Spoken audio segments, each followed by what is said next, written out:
All right, where we left off was this guy. So if we look at the slope, it's negative here, but big.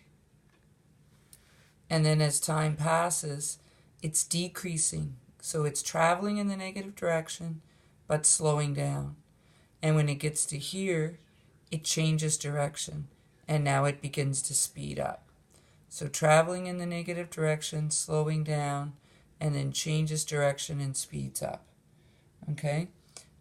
So here it's slowing down. Here it's speeding up. Traveling in the negative direction, traveling in the positive direction. So an example. Something that's maybe rolling down a ramp, hitting a spring or something at the bottom, and then the spring is sending it back up the ramp. Or it's not a great example, but it's I'll have to think of that one for Monday, an example of this. It's easier to get an example for the next one, because the next one, it's traveling in a positive direction at a big speed originally, but as it goes in that positive direction, it slows down, it slows down, it slows down, it stops, it speeds up, it speeds up, it speeds up, it turning around, coming back. This is throwing an object into the air, right? When I first throw it, I give it an initial velocity upward, but as it goes up, it slows down, it slows down, it slows down. It stops at its highest point, and then it speeds up on the way back down. So slowing down, going in a positive direction, turning around and speeding up, going in a negative direction. And on Monday at the beginning of class, I'll go back over these. My notes are screwed up. As the video there was loading, I went back and looked at what I had written down. I'm worried that I might have a negative in the wrong spot in this one.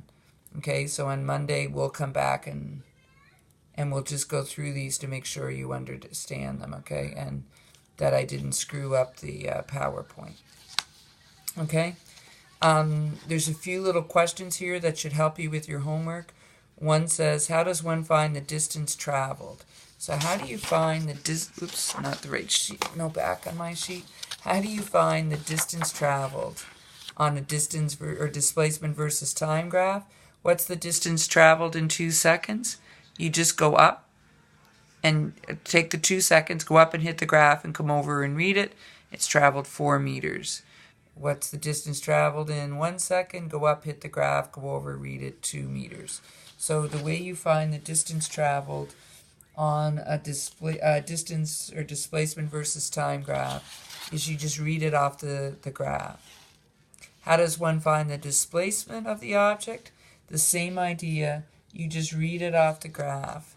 Now, if the graph is changing direction, so if I have a displacement versus time graph, oh, actually, let me just pull out your homework one and use that. Okay, so if I have a graph like this, and I say, what's the distance traveled in 3 seconds? You just go up, find 3 seconds, you go up, and you say, oh, it's 6 meters. What's the distance traveled in 6 seconds? Well, it traveled 6 meters, then it stopped, and now it's traveled back to at 2 meters. So the total distance traveled would be 8 meters. But what's the displacement? It would only be 4 meters, right? Because it's traveling 6 meters east, stopping, traveling 6 meters west, back to its origin. Then it goes beyond its origin, and it travels off the screen 8 meters west, stops, turns around and goes 6 meters east and keeps going all the way up to here, which I think is 8 meters, stops again, turns around and comes back to the origin. Okay, so positive slope traveling east, no slope stopped. Negative slope traveling west, because it says right up here, east-west graph. Okay, so when it asks, how do you get the, how do you find the displacement of the object? So you're going to read it from the side of the graph and add the pieces together, keeping the direction. How do you get average velocity? Use this displacement you found over time. How do you get average speed? Use the distance traveled over time. Okay, so if we look at something like this graph, and we say, what was the average velocity in the first 8 seconds? Well, the displacement in the first 8 seconds is 0. It's back to where it began. So the average velocity would be 0. But if I asked you what was the average speed in the first 8 seconds, well, it traveled 6 meters, stopped, and traveled another 6 meters.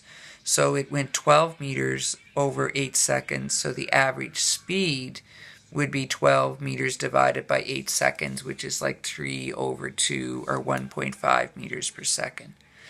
So when it's average speed or average velocity, you're going to use these guys. Oops, get them on the screen would be good. You're going to use these guys. Okay, but if you look further down on your thing, it says, what was the speed at 2 seconds? What was the velocity at 2 seconds? When it asks for the speed or velocity at a point, it wants that point, so it's asking for the slope. Okay, so if it's asking you for a speed or velocity at a time, it means find the slope. If it's asking you for average speed or average velocity, then you need to find the distance or displacement over that period of time, like in the first 8 seconds, in the first 10 seconds. Okay, so you find this distance or displacement there, depending on if it's asking for speed or velocity, and then you use the equations. Okay, so if it's saying for a speed at a time, it's slope, and if it's asking for average speed or average velocity over a period of time, then it's this equation. Okay, so give it a shot. Don't stress. If you're totally screwed up, we'll fix it on Monday before we move on to velocity versus time graphs. And don't worry, I have like 3 more of these for you to perfect. So you'll have plenty of practice, so don't stress, okay? See you Monday. Enjoy the rest of your weekend.